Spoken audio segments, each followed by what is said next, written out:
নারী বলেই কি নারী রেফারির সঙ্গে বারবার করা হলো বাজে আচরণ। ঠিক কি এমন হলো যে বাজে আচরণের শিকার হলেন সেই নারী সঞ্চালক রেফারি? শেষ মুহূর্তের চরম উত্তেজনায়, চরম নাটকীয়তায় চেকিয়া প্রজাতন্ত্রের কাছে মরতে মরতে বাঁচলো শক্তিশালী দক্ষিণ আফ্রিকা। বিস্তারিত জানতে ভিডিওটি না টেনে সম্পূর্ণ দেখার অনুরোধ রইল।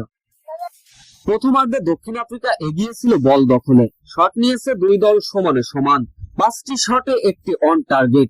তবে একটি লক্ষ্য রাখা শটে গোল তুলে নিয়েছিল চেক রিপাবলিক। ম্যাচের 6ষ্ঠ মিনিটে এগিয়ে যায় চেক। সাদিলেকের করা গোলে লিড পায় তারা। এবারের বিশ্বকাপে এখন পর্যন্ত সবচেয়ে দ্রুততম গোল। তাতে করে প্রথমার্ধে আক্রমণ আর পাল্টা আক্রমণে দক্ষিণ আফ্রিকার রক্ষণভাগ ভেঙে দিয়ে প্রথমার্ধে 1-0 গোলে বিরতিতে যায় দুই দল।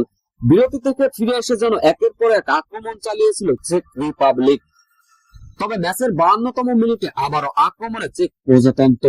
দূরপাল্লার শট, সেটা অবশ্য রুখে দিলেন দক্ষিণ আফ্রিকার গোলরক্ষক।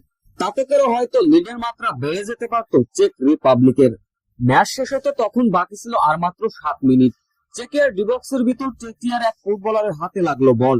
হ্যান্ডবলের ফাঁদে পড়ে গেলেন। সঙ্গে সঙ্গে মাঠে থাকা রেফারি বাঁশি বাজিয়ে বললেন এটা পেনাল্টি। পেনাল্টি থেকে সেই সুযোগ অবশ্য কাজে লাগিয়ে দলকে সমতায় ফেরান আফ্রিকার 4 নম্বর জার্সি পরিহিত খেলোয়াড়। ম্যাচের শেষ মিনিট, অতিরিক্ত মিনিটে ডিবক্সের ভিতরে জোড়া আক্রমণে এবার দক্ষিণ আফ্রিকা। জোরালো একটা দূরপাল্লা শট করলেন আফ্রিকান ফুটবলার।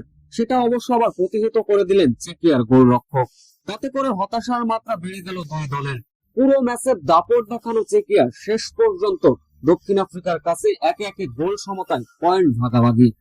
এদিন অবশ্য ম্যাচ জুড়ে দেখা গেল রেফারির সঙ্গে খুবই বাজে এক ব্যবহার। রেফারির সিদ্ধান্ত যখন চূড়ান্ত বলে গণ্য, তবে কেন নারী বলে তাকে করা হলো এক জঘন্য ব্যবহার। রেফারির কিছু কিছু ডিসিশন অবশ্য মেনে নিতে পারেননি আফ্রিকান